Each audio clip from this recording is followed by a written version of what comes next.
Reduce, reuse, recycle. We know the saying when it comes to our plastic waste, but what about our Magic the Gathering cards? I can almost guarantee that right now, you have a bunch of bulk sitting in whatever dark corridor you store your cards in. Why not take some of those cards and see if we can find homes for them in decks? Today, we're going to be finding commanders for 5 forgotten cards from various sets in Magic the Gathering. Make sure to vote for which idea is your favorite in the comments, and whichever one wins, I'll make a full deck tech video on it. These cards may not be the best, most efficient, or even good, but here at the Jank Center, we believe that every card deserves a chance to shine. As always, I am your host Jordan, and this video is brought to you by the EDH Jank Center, your source for everything Commander and everything Jank. Now let's dive in. The first card we're building around today is Codespell Cleric. It's a 1 white mana creature human cleric from Kaldheim. It has vigilance and says, when Codespell Cleric enters the battlefield, if it was the second spell you cast this turn, put a +1/+1 counter on target creature, and it's a 1/1. And the commander that we're building it with is Delny Streetwise Lookout, 2 and a white legendary creature human scout from Murders at Karlov Manor. It says, creatures you control with power 2 or less can't be blocked by creatures with power 3 or greater. If an ability of a creature you control with power 2 or less triggers, that ability triggers an additional time, and it's a 2/2. Ever since I got into Magic, I have always wanted to build a quote-unquote lil guys deck, because short kings deserve to be viable in Magic the Gathering. If you're a short king, gender neutral, this one's for you, okay? Delny is a perfect little home for all of your favorite 1-drops in white. It allows our creatures to get in for damage easier, and it doubles triggered abilities of our little guys as well, meaning that Codespell Cleric's ability will trigger twice when it enters if we meet the stipulation of having cast 1 spell before it, which is very easy to do if all of our creatures are 1-drops, so there you go. Codespell Cleric turns a creature of our choice into a slightly beefier version of itself, and Codespell Cleric has vigilance, making it a great defender for us as well. Throw in some Anthem effects, some Bond of Discipline type cards, and True Conviction, and we've got ourselves a cheeky and fun little build. All right, let's move on to Ordeal of Fasa, 1 and a blue enchantment aura from the original Theros. It says, enchant creature. Whenever enchanted creature attacks, put a +1/+1 counter on it. Then, if it has 3 or more +1/+1 counters on it, sacrifice Ordeal of Fasa. When you sacrifice Ordeal of Fasa, draw 2 cards. And we are going to be pairing it with Eutropia the Twice Favored, 1 and a green-blue legendary creature human wizard from Theros Beyond Death. It has an ability, Constellation. Whenever an enchantment enters the battlefield under your control, put a +1/+1 counter on target creature. That creature gains flying until end of turn, and it's a 2/2. So Ordeal of Fasa might be my favorite card in this cycle of OG Ordeals. For 2 mana, we get a continued buff on our creature, but then when we sacrifice this enchantment, we get to draw 2 cards. I chose Eutropia here because Simic Auras seemed like a really fun build that doesn't center around doing the typical Simic value engine with no real win con type strategy that we see a lot of nowadays. Additionally, Eutropia helps increase the speed with which we get the 3 counters on the enchanted creature, thus getting us to our sweet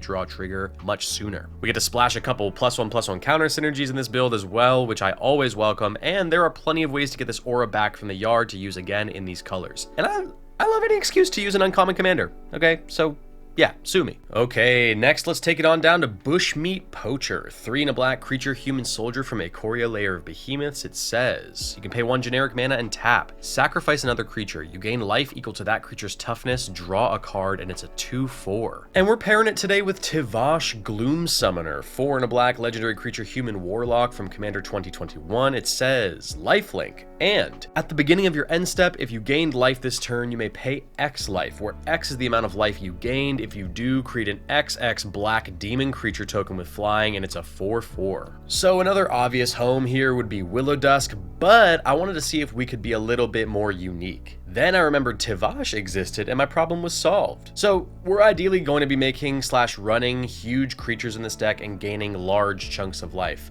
For 1 mana, Bushmeat Poacher allows us to sack a creature, let's say it's a 6/6, then gain 6 life.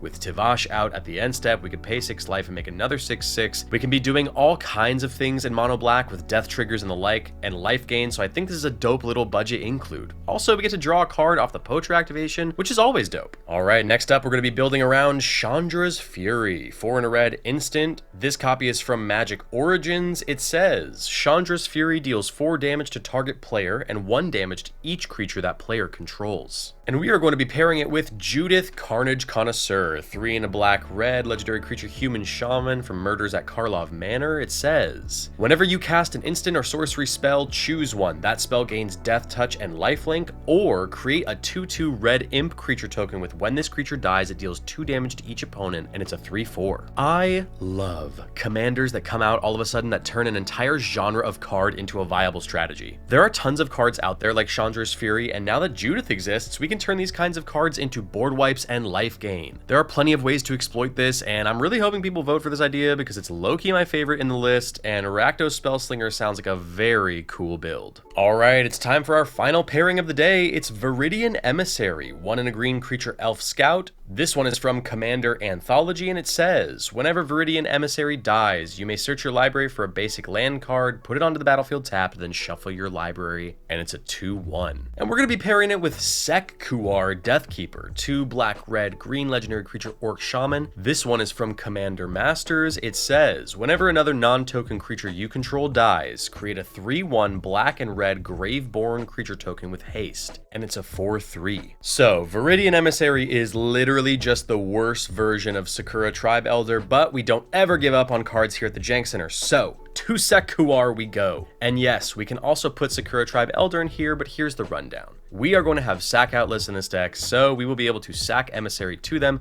get a land, probably recur the Emissary and do it all over again. Consistent ramp with a jank card is dope to me. Oh, and also, every time we sack that Emissary, we're not only getting a land, but also a 3/1 with haste. It's the best of both worlds, baby. And just like that, we are at the end of this week's video, guys. Which build did you like best?